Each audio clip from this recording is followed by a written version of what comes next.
আসসালামু আলাইকুম সম্মানিত দর্শক, সবাই কেমন আছেন? আজকের ভিডিওতে আমরা আলোচনা করব ডাকসু নিয়ে। আজকের ডাকসু ঢাকা বিশ্ববিদ্যালয়ের শত বছরের ইতিহাসে ডাকসুর প্রতিষ্ঠা লগ্ন থেকে অদ্যাবধি সম্ভবত আজকের নির্বাচনটা হবে সবচেয়ে বর্ণহীন এবং একটু ভবিষ্যতে অকার্যকর ডাকসু। এখানে আপনারা অনেক আমার সাথে দ্বিমত পোষণ করতে পারেন, অনেক সহমত পোষণ করতে পারেন। এই অধিকার আপনাদের আছে। কিন্তু আমি কেন বলছি যে ডাকসু অকার্যকর এবং বর্ণহীন হতে যাচ্ছে। তো বর্ণহীন এবং অকার্যকর কেন হতে যাচ্ছে সেটা আমি পরে বলছি। তার আগে আমি ডাকসুর রাজনৈতিক প্রেক্ষাপটটা যদি একটু বলি, দেখেন ডাকসু প্রতিষ্ঠার শুরু থেকে দীর্ঘ একটা সময় ডাকসুর প্রাণ শক্তি ছিল বাম ছাত্র সংগঠন। যেখানে বামরাই ছিল বামদের প্রতিদ্বন্দ্বী।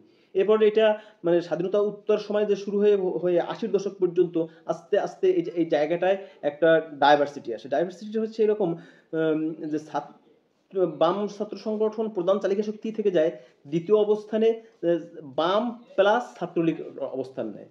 এবার ৮০ দশকের শেষ দিকে এসে যে ঘটনা ঘটে সেটা হচ্ছে বাম প্রধান চালিকা শক্তি বাম এবং সমশক্তিতে বিকল্প অবস্থান নেয় ছাত্রলীগ।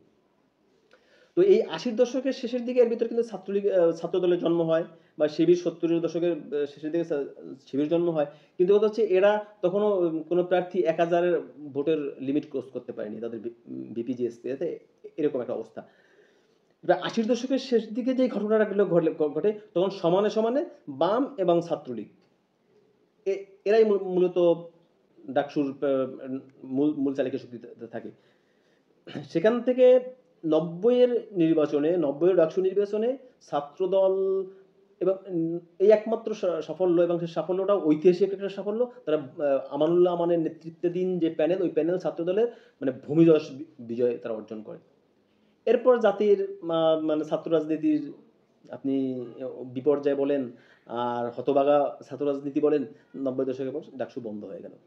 এই সময়টার ভিতরে না মানে ঢাকা বিশ্ববিদ্যালয়ের ছাত্রদের ভেতরে জনপ্রিয়তা বা জনপ্রিয় নেতা বা গ্রহণযোগ্যতা এই জিনিসটা অ্যাকচুয়াল কোনো মাপকাঠি ছিল না। এবার দেশে ২০১৯-এর যে নির্বাচনটা হয়, এই নির্বাচনটা একটা ব্যাপক প্যারামিটার আমাদেরকে দিয়ে গেছে। সেই প্যারামিটারটা কিরকম? এখানে দেখেন বামরা একেবারে বিলীন। মূল চালিকা শক্তি ছাত্রলীগ।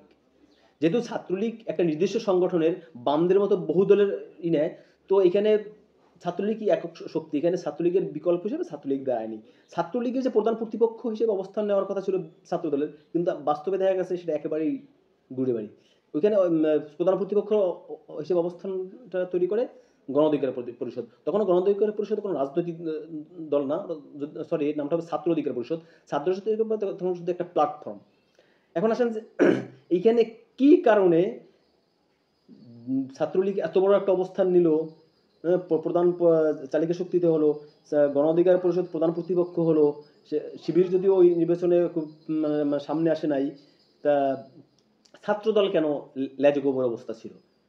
এখানে ছাত্রদল এটা নিয়ে বিভিন্ন বয়ান তৈরি করতে পারে, বিভিন্ন ন্যারেটিভ দিতে পারে, কিন্তু বাস্তব কথা হচ্ছে ছাত্রলীগ তখন এতটা মানে হ্যাঁ তাদের তো মাদার অর্গানাইজেশনের সাপোর্ট ছিল, প্রশাসনের কিছু মানে সুনজর তাদের দিকে ছিল।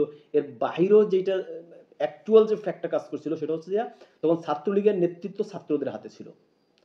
সাদ্দাম ইনানরা তো তখন একেবারে রেগুলার স্টুডেন্ট। শোভন রাব্বানি তারা ড্রপ আউটার হলেও তারা ছাত্র ছিল।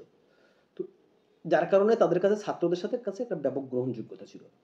এরপর আসেন নূর রাশেদ, হ্যাঁ, এরা তখন একেবারে কারেন্ট স্টুডেন্ট থাকার যে সুবিধাটা তারা নিছে যে তাদের সাথে ছাত্রদের সাথে সরাসরি সম্পর্ক ছিল। কারণ বিপি তখন মাস্টার্সের স্টুডেন্ট হওয়ার জন্য যেহেতু রেগুলার ব্যাচের স্টুডেন্ট, তো এই মাস্টার্সের ইংলিশের ডিপার্টমেন্টের ৩৫০ স্টুডেন্ট, এদের সবার সাথে তার একটা রিলেশন ছিল, পরিচয় ছিল। সে ছাত্রলীগ হোক, ছাত্র শিবির হোক, ছাত্রদল হোক, সবার সাথে একটা সম্পর্ক ছিল। সেম জিনিসটা ধরেন ওই সময়ের ভিতরে মানে তখন তার ঢাকা বিশ্ববিদ্যালয়ের ছাত্র জীবনে ৫ বছর চলে বা ৬ বছর চলে। এই ৫-৬ বছর যারাই আসছে সবার সাথে এবার মিনিমাম 1/3 স্টুডেন্টের সাথে নুরুর নেতৃত্বের গুণাবলীর কারণে একটা গ্রহণযোগ্যতা ছিল। তো এই কারণগুলোর জন্য গণ অধিকার পরিষদ এখানে ফ্রন্ট লাইনে চলে আসে। আর ছাত্রদলের তখন যে প্রবলেমটা ছিল, ছাত্রদল তখন যেটা নিজেদের প্যানেল এস্টাবলিশ করবে, প্যানেলই তারা এস্টাবলিশ করতে পারেনি, একটা লেজে গোবরের অবস্থা। কারণ তখন ছাত্রদলের প্যানেল দেওয়ার জন্য রেগুলার কোনো স্টুডেন্ট পাওয়া যাচ্ছিল না, এটা বাস্তবতা। যার কারণে যাদেরকে সামনে নিয়ে আসলো তারা অ্যাকচুয়ালি ওইভাবে খুব একটা ভালো পদবিধারী ছিল না। রেগুলার স্টুডেন্টদের ভিতরে একমাত্র আমার যতটুকু জানা কানেতা লামলাম, যে ভদ্রমহিলা ছিলেন, এবং উনি রেজাল্ট এবং উনি কিন্তু তখন ওই সময় ছাত্রদলের প্যানেল থেকে সবচেয়ে ভালো পারফরম্যান্স করছিল। এবং উনার বাবা সম্ভবত উনার বাবার নাম, ভদ্রলোকের নাম হাবিবুর রহমান হাবিব। উনিও একসময় ডাকসু নির্বাচন করেছিল। ওই ছাত্র দলের প্যানেল থেকেই। তো আমি যে এই যে কথাটা হলো, তাহলে ছাত্রত্ব হচ্ছে একটা ব্যাপার। রাজনীতিতে ছাত্রত্ব একটা ব্যাপার।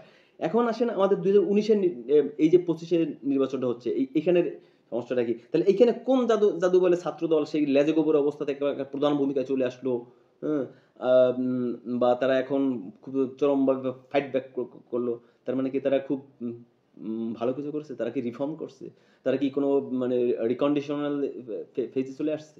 না, মোটেই না। তারা সেই গতানুগতিক ধারায় আসছে। তাদের একমাত্র সুবিধা হচ্ছে যে ছাত্রলীগের শূন্য জায়গাটা তারা দখল করে নিয়েছে।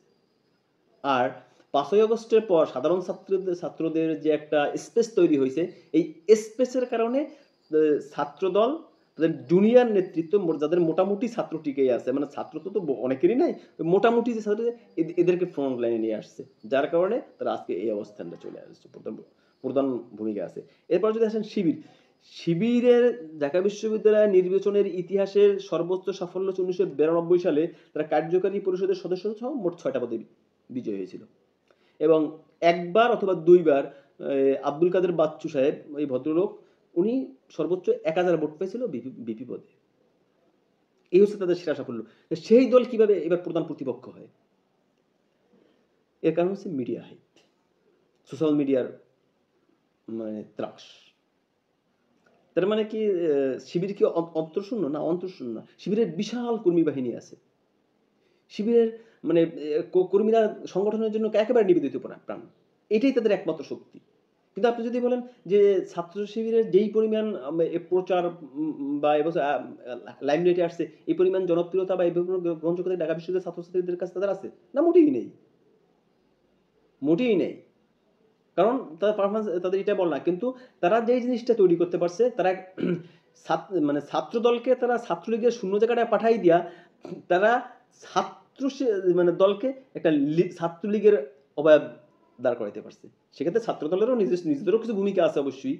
এই যে অবয়বটা থাকার কারণে বিকল্প থেকে আসার কথা ছিল বাকশাস। বাকশাস কেন আসতে পারে? কারণ বাকশাস নিজে একটা প্যানেল দিছে। বাকশাস থেকে বের হয়ে ৩টে স্বতন্ত্র প্যানেল আছে। প্লাস এছাড়া ব্যক্তিগতভাবে স্বতন্ত্র অনেক প্রার্থী আছে, যার কারণে বাকশাসটা ভাগ হয়ে গেছে। এবছর কিন্তু বাকশাসের হওয়ার কথা ছিল চালিকা শক্তি, মূল চালিকা শক্তি। এই জন্য এই যে বিভিন্ন ফাঁকফোকরের কারণে শিবির এখানে চলে আসলো। আর যদি বামদের কথা বলেন, এখন বাম আসলে অনেকটা জাদুঘরের মতো, ওই হাড্ডি হুড্ডি পড়ে আছে, এছাড়া আর কিছু নাই। ওই মেঘমাল্লা বসুরা তো হুঙ্কার দেয়, এই যে বিএম ফাহমিদ আলম, মানে এরা মানে ভোটে তো আসতে পারবে না, যারা কোনো কিছু আকাম কুয়াম করে একটু লাইমলাইটে আসলো, এছাড়া আর কিছু না। কিন্তু কথা হচ্ছে তারপরেও তো কেউ না কেউ বিজয়ী হয়ে আসবে। তাহলে কেন বলছি যে বর্ণহীন এবং অকার্যকর ডাকসু পেতে যাচ্ছে? এই জন্য পেতে যাচ্ছে ঢাকা বিশ্ববিদ্যালয়ের যে অ্যাকচুয়াল যে ছাত্রলীগের ভোট, সেই ভোটটা কই গেল? এটা একটা ফ্যাক্টর। এখন দেখেন, এখন যারা ঢাকা বিশ্ববিদ্যালয়ের এই দীর্ঘদিনের যারা ছাত্র রাজনীতি, অ্যাক্টিভ ছাত্র রাজনীতি, যদিও সবাই বলে আমরা অ্যাক্টিভ, কিন্তু আমরা যেটা দেখতে পাই এর মধ্যে আক্তার হোসেন, এই সার্জিস আলম, যারা ই করছে, বা নাহিদ ইসলাম, আসিফ মাহমুদ সজীব ভুইয়া, এদের বয়ান কিন্তু স্পষ্ট যে সবাই ছাত্রলীগের সাথে সবার সংশ্লিষ্টতা পাওয়া গেল, সবাই ছাত্রলীগ করতো না। কারণ ছাত্রলীগ করতে তারা বাধ্য ছিল, ছাত্রলীগ করতে তাদেরকে বাধ্য করা হতো, তাদেরকে পদ পদবি নিতে বাধ্য করা হতো। তাহলে এটা তো আপনাদের বয়ান ভাই। তাহলে সেই লোকগুলার চয়েস করার কোনো সুযোগ আপনারা কেন রাখেন? এখানে ছাত্রলীগের পন্থী প্যানেল, হ্যাঁ ছাত্রলীগ নিষিদ্ধ করছেন, বেশ ছাত্রলীগ নিষিদ্ধ, কিন্তু ছাত্রলীগের যে ছেলেটা ছাত্রলীগ নিষিদ্ধ করে, ছাত্রলীগ তো এখন সে নাই, সে কেন প্রার্থী হতে পারলো না? এই যে জুলিয়াস সিজার তালুকদার, সেখানে ছাত্রলীগ তখন বাংলাদেশের অস্তিত্ব নাই, তার সে তো স্বতন্ত্র প্রার্থী, তাকে আপনি কেন প্রার্থী হতে দিলেন না?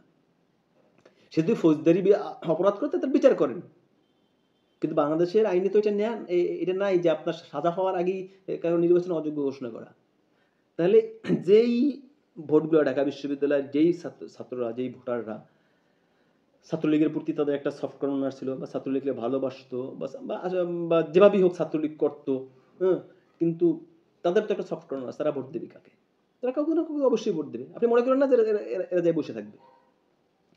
বাংলাদেশের যতগুলো নির্বাচন আছে এই নির্বাচনের ভিতরে ডাকসু নির্বাচন একমাত্র নির্বাচন যেখানকার ভোটাররা হায়ার এডুকেটেড, এটা মনে রাখবেন, উচ্চশিক্ষিত ভোটার, যেখানে কোনো মূর্খ ভোটার নেই। এখন যদি দেখা যায়, আমি যেই আশঙ্কার কথা বলি যে বিবর্ণ বর্ণহীন ছাত্র ডাকসু বা আপনার অকর্তৃকার ডাকসু, আজকে বিকালবেলা যদি আজকে রাত 10টার সময় ফল ঘোষণার সময় যদি দেখেন যে শামীম স্বতন্ত্র প্রার্থীর শামীম বিপি হয়ে গেছে, আপনি অবাক হবেন? আমি হব না, হয়ে যেতে পারে। কারণ এই যে আপনারা যে কাজটা করলেন, মানে ইনক্লুসিভ, মানে একটা ব্র্যাকেট দিয়া যে এর বাহিরে ইনক্লুসিভ, এর বাইরে ইনক্লুসিভ। আজকে যদি ছাত্রলীগ থাকতো তাহলে আজকে প্রমাণ হয় ছাত্রলীগ ব্যানার লাগতো না। যদি ছাত্রলীগের সংশ্লিষ্ট যারা ছিল তারা যদি স্বতন্ত্রভাবে নির্বাচন করতে পারতো, প্যানেলও করার দরকার ছিল না, তাহলে আজকে আপনারা বলতে পারতেন যে এই পরিমাণ তারা ভোট না পাইয়া তারা আউট হয়ে গেছে। কই, তা তো আপনারা করলেন না। আপনারা কি করলেন? একেবারে আউট করে দিলেন। আমি বলছি না যে ছাত্রলীগকে আনতে হবে, আমি বলছি ছাত্রলীগ তো ব্যান্ড, ছাত্রলীগ তো কোনো অস্তিত্ব নেই, কিন্তু ছাত্রলীগ যেই সেটা করতো আপনি তো তার নাগরিকত্ব তো বাদ করতে পারেন নাই। সে তো বাংলাদেশের নাগরিক, তা তো স্বতন্ত্র নির্বাচন করার অধিকার ছিল। এখন ছাত্রলীগের এই যত ভোটগুলা, এই ভোটগুলা অবশ্যই কোনো না কোনো একটা প্যানেলে যাবে। আমি জানি না কোন প্যানেলে যাবে, বাট আমার আমার আইডিয়া, মানে আমার থিসিস যেটা বলে যে এরা কোনো না কোনো দিকে যাবে, এবং এই ভোটগুলা একদিকে যাবে। সেজন্য বাম জোটের ইনি হতে পারে বা শামীম আহমেদ হতে পারে, এটসেট্রা এটসেট্রা যে কেউ হতে পারে। তো এরা যদি কেউ বিপি হয়ে যায় তাহলে তারা কি ছাত্র সংসদ চালাবে? আবার যদি ধরেন শিবির যদি হয়ে যায়, শিবির যদি প্যানেল যায় ওখানে, আপনি কি মনে করেন শিবিরকে ঢাকা বিশ্ববিদ্যালয়ের ছাত্রদল বা বামরা বা অন্যান্য যারা আছে এরা গ্রহণ করবে না? পদে পদে বাধা দেবে। আর যদি কোনো অবস্থায় যদি ছাত্রদল যায় তাহলে যে সমস্যাটা হবে দেখেন, তখন সবাই মিলে ছাত্রদলের আপনার লাল ওদের যে পোশাকটা আছে, জামা কাপড় ওই ছুঁড়ে ন্যাংটা করে ফেলাই দেয়, ন্যাংটা করে ফেলাইয়া ওদেরকে ছাত্রলীগের পোশাক পরাই দেবে। এই ওমকে কাশি দিছে, এটা ছাত্রলীগের মতো।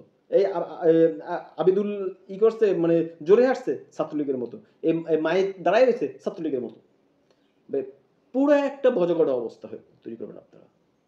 আপনারা ছাত্রলীগকে ব্যান্ড করেছেন, কিন্তু ছাত্রলীগের সফট কর্নার ছাত্রলীগ থাকতে পারে, ছাত্রলীগের সাথে আন্তরিকতা থাকতে পারে, ছাত্রলীগকে ভালোবাসতে, এবং এর বাহিরেও একটা গ্রুপ থাকতে পারে যারা আপনার এখন যারা আছে তারা শিবির পছন্দ করে না, ছাত্রদল পছন্দ করে না, বা বামও পছন্দ করে না।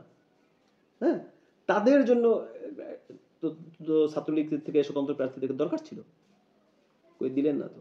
এখন কি হবে? আপনি হ্যাঁ মানলাম আপনি ছাত্রলীগের মানে এ টু জেড কিচ্ছু রাখবেন না, আপনি একটা না ভোটের অপশন রাখতেন, তাও তো রাখেন নাই। একটা না ভোটের তো অপশন রাখা যেত, তাও আপনি রাখলেন না। তাহলে আপনি কি করতেছেন? এই ডাকসু মানে ফের এই ডাকসুর যে সমস্যাটা হবে সেটা হচ্ছে, এই ডাকসু যখন একটা অকার্যকর ডাকসুতে পরিণত হবে তখন প্রশাসন এবং রাজনীতিবিদরা আবার একটা কুরু পাবে, সেটা হচ্ছে আবার এই ডাকসু বন্ধ করে দাও, আবার ডাকসু বন্ধ করে দাও।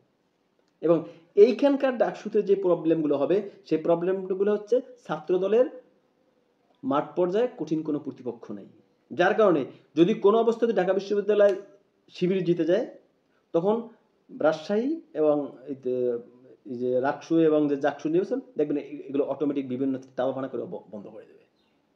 কারণ ঢাকা বিশ্ববিদ্যালয়ে যদি ছাত্রদল না জিততে পারে, রাজশাহী বিশ্ববিদ্যালয়ে জিতবে, এটা কি আদৌ সম্ভব? সম্ভব না। তো এই ধরনের ক্যালকুলেশনগুলো আপনি সব করে দেখবেন যে আমাদের রাকসু, আমাদের ডাকসু, জাকসু নাকি সবকিছু ঠকসু হয়ে গেছে। যাই হোক, হয়তো আর কিছুক্ষণ না, আর কয়েক ঘন্টা, 5-7 ঘন্টার মধ্যে তো রেজাল্ট সবাই আমরা জানিয়ে যাবো। তো ভালো থাকবেন, আল্লাহ হাফেজ।